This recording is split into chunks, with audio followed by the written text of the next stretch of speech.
hor noa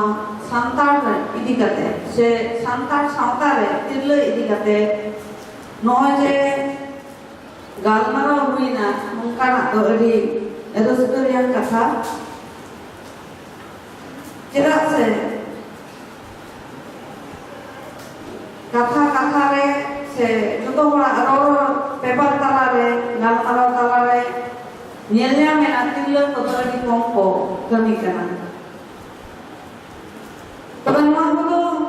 ada sering mengatakan dia je abo santar do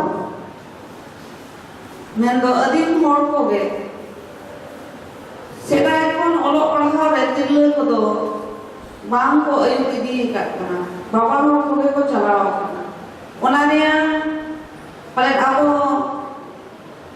hapang ko do adi du dristi ko tahen kante aku ko nyel nyam la sedai bera redo bir buru te ese gada buru te ese noa dhuri dharti noa se nongkan jayga re tirla hopon ko ekla do chalaw len khan kul bana ko nyamoa tene noa abo globalization re jug re bo nyeli'a je tirla hopon ko अड़ी को उन्नति का से पढ़ा किधर साम पांते कते को दाना मेनखान होरे बीरे एकला दुले निदरे निदरे को दाना करना मेनखान ओकारे हो अड़ी निश्चित तो सहित को दाना दाड़े करना नौका ना तो फले बांगोन निलमी है कोटा के उनको ठन मिटन बोतो आकोआ मोनेरे आकोआ जीवी रे ताहेन kan dia ona khatir tege pale khan in uihar nyamte je aborin hapram ko un okto bang ko bhejale menkhan okto reang aru phira saw sawte aborin tirla ko olok pahaehen adi ge laha hej akana no ho nyel ke je samaj kami re ladhre re puti patham oltol re raj ari re और हसा M रे सानाम कमी रे तिरला हपन को मेना को गया मेनखान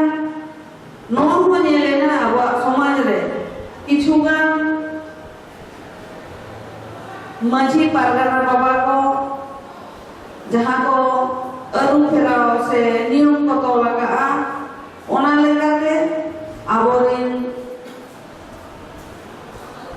tirla hopon ko ona re gadi ko bhag bako nyami ase hating bako nyami a seba gadi ko bonchit otan tobe laha re ona re samaj re se abo sawta re bhagi gun ge etohok du lei bhagi gun lekate huyuk kana जे सांतार सावतारे आबोरेन हापड़ाम को तो सेदाय खन गे तिरला हपन को गनम को तोल हटो एटा सावतारे दो तिरला हपन को M हुआ मेनखान सांतार सावतारे दो तिरला हपन को गनम को ᱧᱟᱢᱟ जहां कोड़ा गिद्र बहुई ᱧᱟᱢᱮया उनी दो Kiren अगुई men to ajke gonong mane kuadin apat ge kuridin apat gonong takai emaya tobe nai agu dare no do adi tirla hopon lagit te adi sarhawana katha kana cheda se aboren hapram ko badai le abo do rengej ko abo do jamai do babon kirin dare akwa onate abo do bahu ge kirin agu kwa ona ko mena bani jelani abuat समाज रे नोआ हम कथा मेना उनी दो बलि जिरली कान दो मे चेल का बारिया नि नातिया दिन ताहेना अदा मिटन दो आते गु का दिया और मिटन दो बनिज काते गु का दिया और हां आयो हो जे उनी दो बनिज काते गु का दिया इने खान उनी दो आर कस्ती नो एसो था है ओड़ा रे कमी कसनी दायित्व उनी दो ढेरे माया आदो उनी जहां ना आते हेज अकान दो men do कोड़ा गितरी अगु का दिया आदो उनी दो ragi len kan etre len kan ᱠᱷᱟᱱᱮ ᱞᱟᱹᱭ ᱜᱚᱫᱟ ᱦᱳᱭ ᱟᱢ ᱫᱚ ᱵᱟᱹᱱᱤᱡ ᱨᱟᱹᱱᱤ ᱫᱚ ᱟᱨ ᱤᱧ ᱫᱚ ᱤᱧ ᱛᱤᱧ ᱦᱮᱡ ᱟᱠᱟᱱᱟ ᱚᱱᱟ ᱛᱮᱜᱮ ᱤᱧ ᱫᱚ ᱦᱟᱱᱦᱟᱨ ᱟᱭᱳ ᱵᱟᱭ ᱵᱮᱥᱤᱧ ᱠᱟᱱᱟ ᱱᱚᱣᱟ ᱫᱚ ᱟᱹᱰᱤ ᱯᱷᱟᱨᱟᱠ ᱨᱮᱭᱟᱜ ᱠᱟᱛᱷᱟ ᱢᱮᱱᱠᱷᱟᱱ ᱥᱚᱢᱟᱡᱽ ᱨᱮ ᱱᱚᱜᱼᱚᱭ ᱮᱴᱟᱜ ᱥᱚᱢᱟᱡᱽ ᱨᱮ ᱱᱚᱣᱟ ᱤᱫᱤ ᱠᱟᱛᱮ ᱫᱚ ᱱᱟᱥᱮᱱᱟᱜ ᱵᱟᱝᱞᱟᱛᱮ ᱢᱮᱱ ᱦᱚᱸ ᱞᱟᱹᱠᱛᱤᱜ ᱠᱟᱱᱟ ᱟᱵᱚ ᱥᱟᱶᱛᱮ ᱟᱹᱰᱤ ᱜᱟᱱ ᱜᱮ ᱢᱮᱱᱟᱜ ᱠᱚᱣᱟ ᱡᱟᱦᱟᱸᱭ ᱫᱚ ᱵᱟᱝ ᱠᱚ ᱵᱩᱡᱷᱟᱹᱣᱟ সান্তাল সমাজে আমাদের পূর্বজরা দহেজ দিয়ে বিয়ে করার প্রথা প্রচলন নেই ওরা জানতো যে সান্তাল আদিবাসীরা গরিব তাদের কাছে অন্য মানুষদের মতো বোরকে কিনে বোরকে টাকা দিয়ে পণ দিয়ে বিয়ে করার মতো তাদের কাছে ক্ষমতা ছিল না সেই জন্য হয়তো তারা বর পণ নির্ধারণ করেনি তারা পণের জন্য পণ নির্ধারণ করেছিল সেটাও নিমিত মাত্র আগেকার যুগে ছিল মনে শিখে মেন্দ 5 শিকা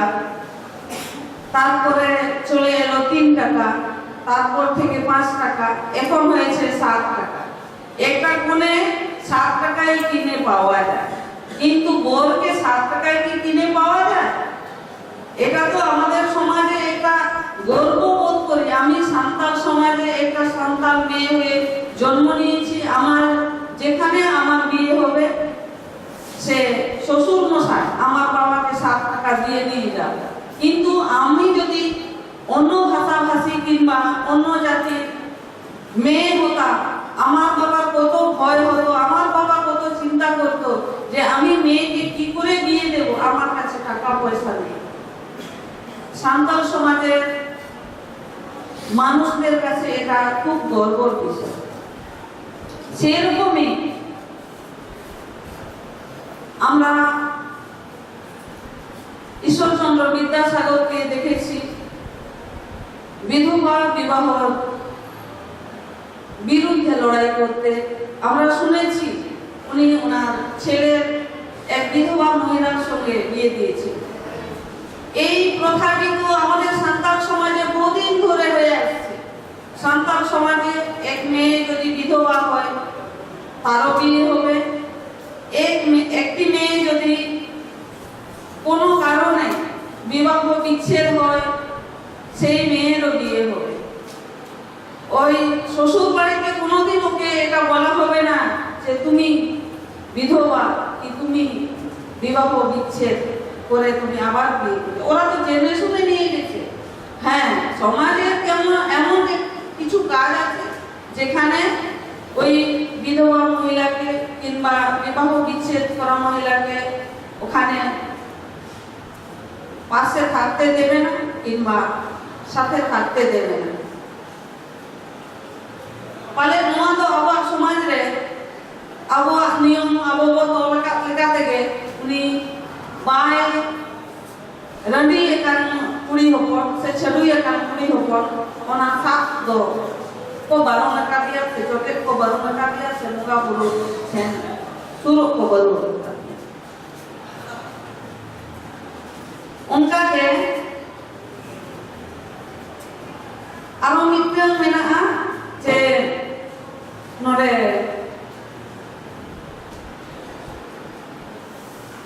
bablu babu sak rakap lea je kuri gidra ko ot hasa re aida dia noa do inya uilar te kuri gidra ko ot hasa re aida di do bena ke चेदा से अब वो जो तो बन बढ़ाया मिट्टन कुड़ी के द्रे हाथ में दिन दंगोई तहे नाम तो आयो बाबा और फसारे इधर जावाई ले खाने जावाई और आया और फसारे इधर यदि मिट्टन कुड़ी के द्रे बानर थे के इधर ही में नाता या दंगोई या इधर ही आयो बाबा और आया आ जावाई काटिया इधर ही जावाई और आया आज यदि उन्हें मने आए ये इन तो बानर या को फसारे खाता हुआ अब जहाँ को मैं ना आपा बारे ठेन दो चेत नहीं अदो नुआ ओ थसा को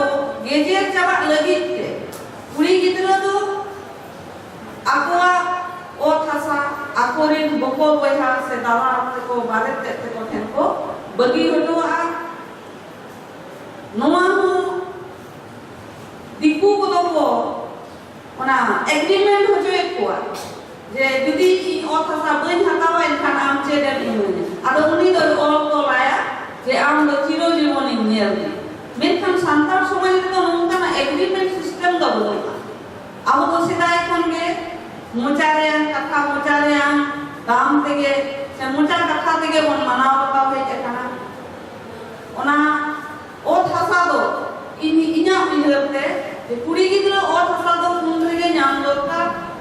जखन उनी रेन आपा बारे बाको ताहेना उनी दो ओ थासा संपूर्ण ओ थासा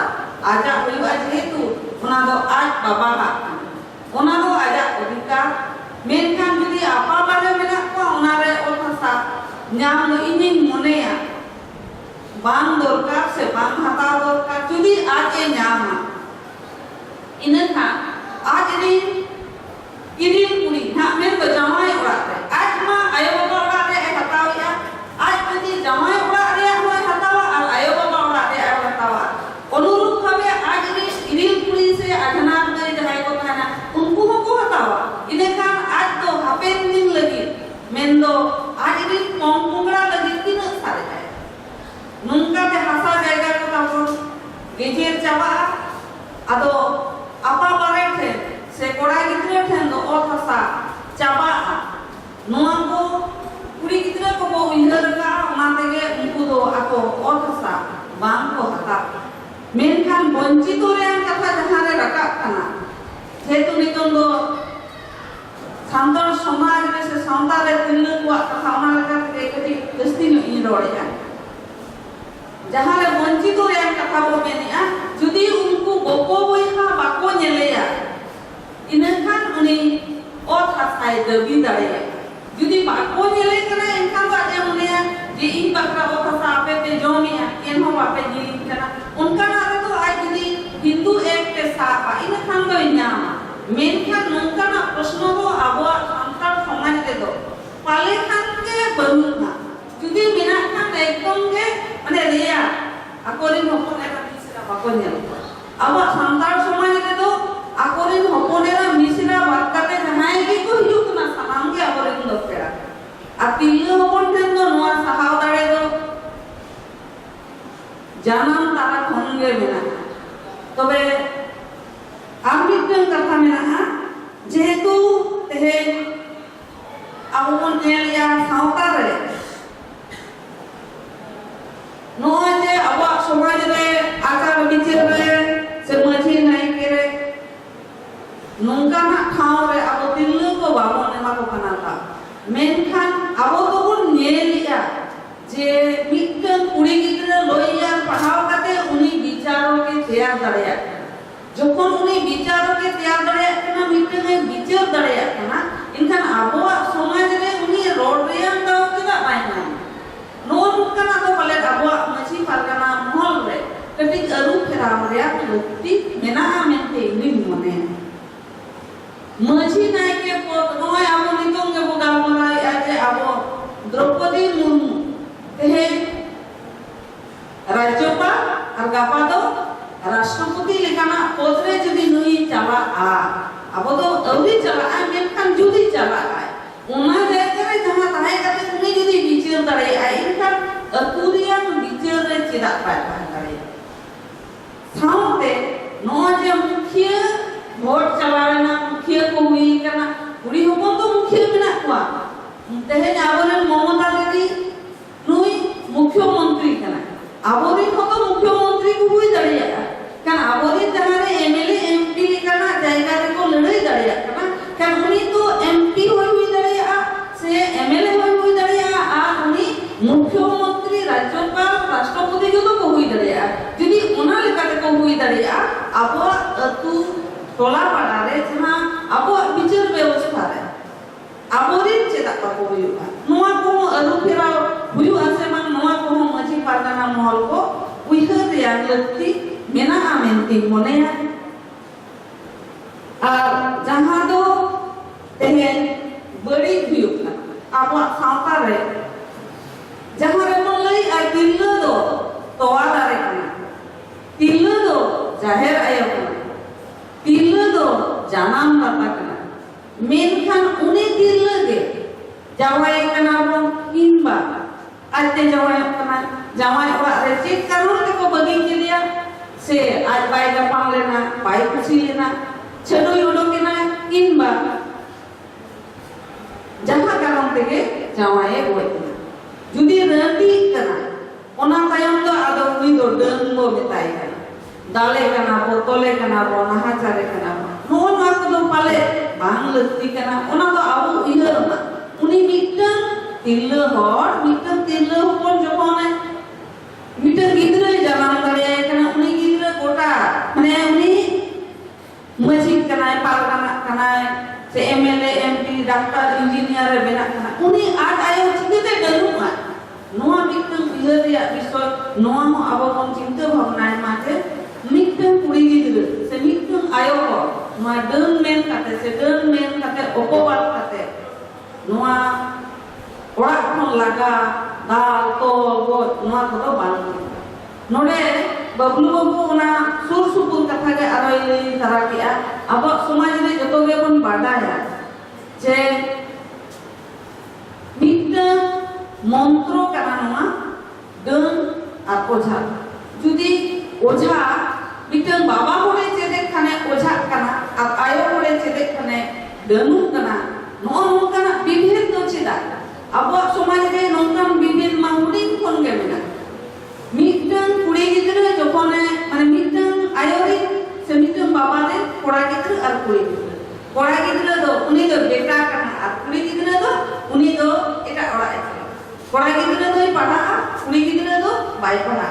उनी दो सकरी सकामे गसावा उनी दो सकरी सकाम काना उनी दो सिविल एलुंगया उनी दो चुलोई ओंगा उना मान को मेनखान कुड़ी गिद्रे हो तो कोड़ा गिद्रे सला बनते करते उनी तो कमी दाड़े कना उनी सहाव दाड़े मेना जखोन मिटन गिद्रे जानाम ओक्तो जहां दिना कष्टय बाताव काय मानाव काय उनी जखोन उना सहाव दाड़े kan noa kami to cek kana kami गिद्रे के उना तो आराम से कमी है मेनखान नोआ जे विभेद को सृष्टि है उना तो गार्जियन को इधर दरकार से मिटन कोड़ा गिद्रे मिटन कुड़ी गिद्रे आवन दो मनाते कोड़ा गिद्रे जहां लेका कुड़ी गिद्रे हो उनका कोड़ा गिद्रे तो नोय मिटन के अब समाज रे मेना जे उनी दो वंशोय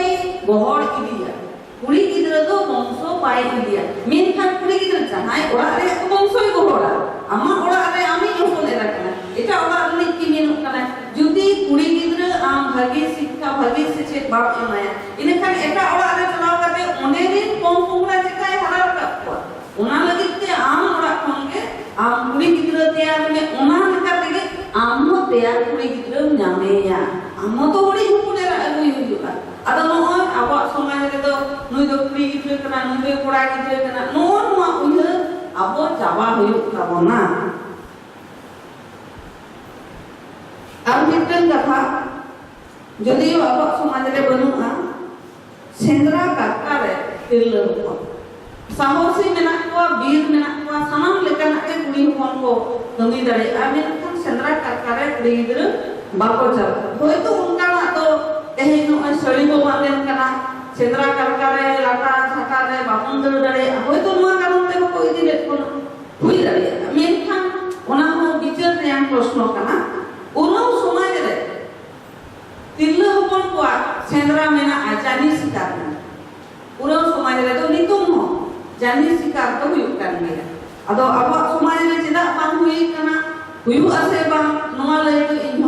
मुश्किल गया कारण इन नेलिया किछु गान प्रॉब्लम लो मेना गया सेंद्रा चलाव ले मेनखान साहसी कुड़ी गिद्रे बनु को नोंकान कथा तो जखन हिमालय बुरुई देख दाड़े कना मेनखान सेंद्रा बाय चलाव दाड़े आ नोआ दो बन होती अब मिटन कथा तेहेगा ग्लोबलाइजेशन जुग रे अब ग्लोबलाइजेशन रे अरु फेराव लेकाते अब हम बुइयो चला अडी गान कथा के बोल लई किया जे तेहेन कोड़ा गिद्रे सावते कुड़ी गिद्रे हो जींस पैंट पहरो नो सरी कथा बरो हो लगती तना नो हो कले सरी मेन कारण उनी ओका लेकाना ड्रेस हरो लेखा आज ऐसे ñeloga onkanak ke horok nonga re kale joto hora met lege chahak kana inho bar ge ona kukli chinai nya no'oy je abo bon menia je kuri gidra ko heras hocok kana men do bibhinno jayga re peper kore bon ñelea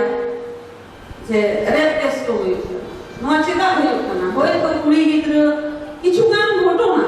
hoy to kuri gidra onkanak ge dress e horok na hoy to kuri gidra jahanak karon tege karon to nishchoy tahena menha abo santal somaj re santal kuri gidra nuna nongkanak jayga re ko chalaw kana nongka do adi kom hoyok karon kuri gidra do nije ge bai kusiya je in nuna onkanak dress in horoga sedai do abo renge nachar obhab te kom lugri lago bon horok tahe